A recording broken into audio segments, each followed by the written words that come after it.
Hi guys, this is Utkarsh Srivastava.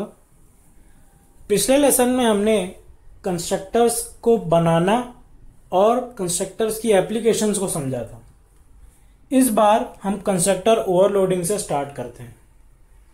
Constructor overloading असल में उस चीज़ को कहते हैं कि आप एक ही क्लास में अगर एक से ज़्यादा कंस्ट्रक्टर्स बना दें तो वो कंस्ट्रक्टर ओवरलोडिंग हो जाता है।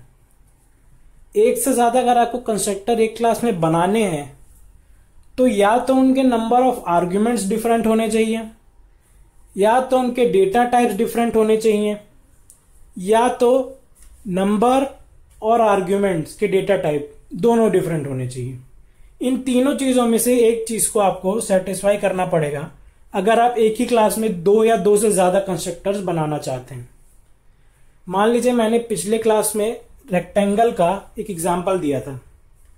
उसमें आप तीन तरह के कंस्ट्रक्टर बना सकते हैं। मान लीजिए पहला एक है जिसमें आप कोई भी आर्ग्यूमेंट पास नहीं कर रहे हैं। एक और कंस्ट्रक्टर बनाते हैं जिसमें आप केवल एक इंटीजर टाइप का आर्ग्यूमेंट पास कर रहे हैं, या एक और बना सकते हैं जिसमें आप दो इंटीजर टाइप के आर्ग्यूमेंट पास कर रहे हैं। आप चाहें तो और भी कंस्ट्रक्टर बना सकते हैं, क्योंकि जैसा मैंने अभी कहा, अगर आर्ग्यूमेंट्स के डेटा टाइप भी वेरी कर रहे हैं मगर आर्ग्यूमेंट्स का काउंट सेम है तब भी कंस्ट्रक्टर ओवरलोडिंग अलाउड है। मान लीजिए आप एक ही आर्ग्यूमेंट पास करते हैं, एक कंस्ट्रक्टर और बना देते हैं उसी क्लास में इन तीन के अलावा, जिसमें एक आर्ग्यूमेंट डबल का है,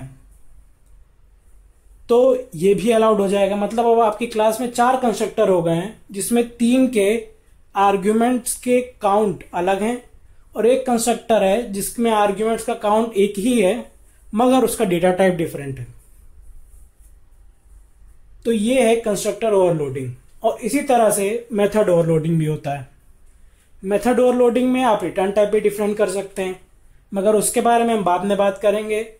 कंस्ट्रक्टर के केस में रिटर्न टाइप कोई एक्सप्लिसिट होता नहीं है, तो कंस्ट्रक्टर में आप रिटर्न टाइप से ओवरलोडिंग नहीं कर सकते। मान लीजिए मैंने उसी रेक्टेंगल क्लास के लिए एक एग्जाम्पल कोड लिखा है जिसमें दो इंटीजर वेरिएबल्स हैं, प्राइवेट, इंट लेंथ और ब्रेड्थ। ज़्यादातर सारे डेटा मेंबर्स क्लास में प्राइवेट ही होते हैं। जैसा मैंने आपको बताया था, प्राइवेट होने का मतलब है कि ये बाहर से डायरेक्टली एक्सेस नहीं हो पाएंगे, तो आपकी क्लास का डेटा और ऑब्जेक्ट्स का डेटा एक तरह से सेफ रहता है। और ये बहुत बेसिक कॉन्सेप्ट है जो ऑब्जेक्ट ओरिएंटेड प्रोग्रामिंग में हर जगह यूज होता है, और ज़्यादातर सॉफ्टवेयर डिज़ाइंस में डेटा मेंबर्स हमेशा प्राइवेट ही रहते हैं। कंस्ट्रक्टर एक बनाया पब्लिक रेक्टेंगल। कंस्ट्रक्टर्स को पब्लिक क्यों बनाया जाता है? क्योंकि आप ज़्यादातर मेन मेथड दूसरी क्लास में बनाते हैं, तो एग्जीक्यूशन उसी क्लास से स्टार्ट होगा। उस क्लास में आपको इस क्लास का अगर ऑब्जेक्ट बनाना है तो उसके लिए आप न्यू ऑपरेटर का यूज करेंगे, तो कंस्ट्रक्टर को कॉल करना पड़ेगा क्योंकि वही इनिशियलाइज करता है। अगर कंस्ट्रक्टर प्राइवेट है तो आप ऑब्जेक्ट नहीं बना पाएंगे, क्योंकि वो इस क्लास में कंस्ट्रक्टर्स ढूंढ नहीं पाएगा। इसलिए कंस्ट्रक्टर्स का एक्सेस मॉडिफायर पब्लिक ही रखा जाता है ज़्यादातर, अगर आपको उनके ऑब्जेक्ट्स दूसरी किसी क्लास में बनाने हैं तो मैंने पब्लिक रेक्टेंगल में कोई भी आर्ग्यूमेंट नहीं भेजा है। इसमें मैंने ऐसे ही कोई भी बेसिक वैल्यू दे दी है, लेंथ को भी 0 और ब्रेड्थ को भी 0। आप इस तरह से दो या उससे ज़्यादा वेरिएबल्स को एक साथ कोई भी वैल्यू दे सकते हैं। एक ही लाइन में इक्वल्स टू लिखते जाइए और एंड में एक वैल्यू दे दीजिए।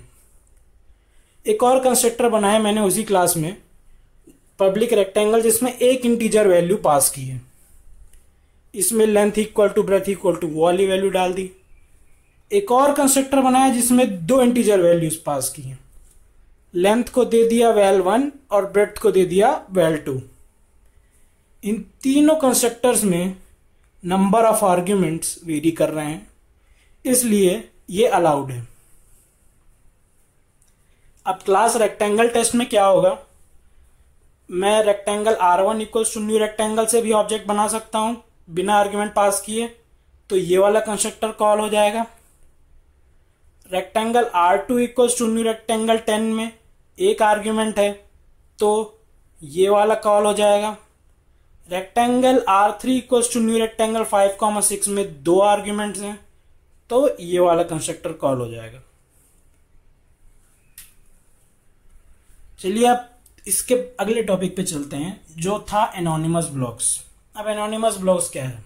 बहुत ही छोटा सा कॉन्सेप्ट है कि आप एक क्लास में बिना नाम का अगर कोई ब्लॉक बनाते हैं तो उसे एक एनोनिमस ब्लॉक कहते हैं।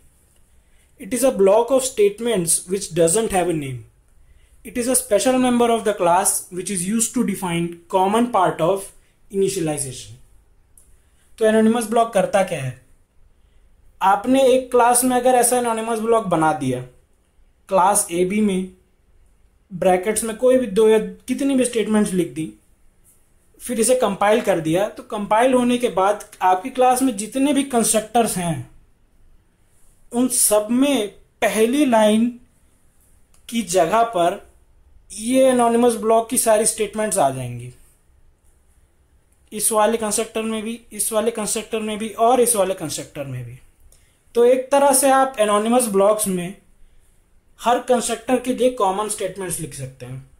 मान लीजिए आपने एनोनिमस ब्लॉक में लिख दिया system.out.println this is a constructor, तो आप इस चीज से बच सकते हैं कि आपको अगर आपने 3 से ज्यादा या कितने भी कंस्ट्रक्टर्स बनाए क्लास में, तो आपको यही लाइन हर कंस्ट्रक्टर में लिखने की जरूरत नहीं पड़ेगी।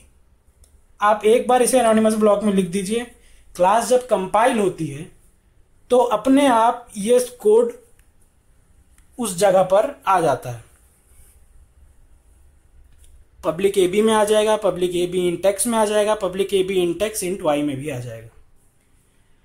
एक क्लास में एक से ज्यादा एनोनिमस ब्लॉक्स भी हो सकते हैं। उस केस में यह होता है कि पहले एनोनिमस ब्लॉक्स की स्टेटमेंट्स पहले आती हैं, फिर अगर आगे कहीं आपने एक और एनोनिमस ब्लॉक लगाया हुआ है इन सब कंस्ट्रक्टर्स को डिफाइन करने के बाद या कहीं भी, तो वो स्टेटमेंट्स इसके नीचे आ जाएंगी और ये पूरा ब्लॉक इकट्ठा हर कंस्ट्रक्टर में आ जाएगा। तो एनोनिमस ब्लॉक्स का बेसिकली यही काम है कि ये कॉमन कोड को डिफाइन करता है और इसे आप बिना रीराइट करने की जरूरत पड़े हर कंस्ट्रक्टर में डाल सकते हैं। ओके गाइस, अब अगले लेसन में मिलते हैं।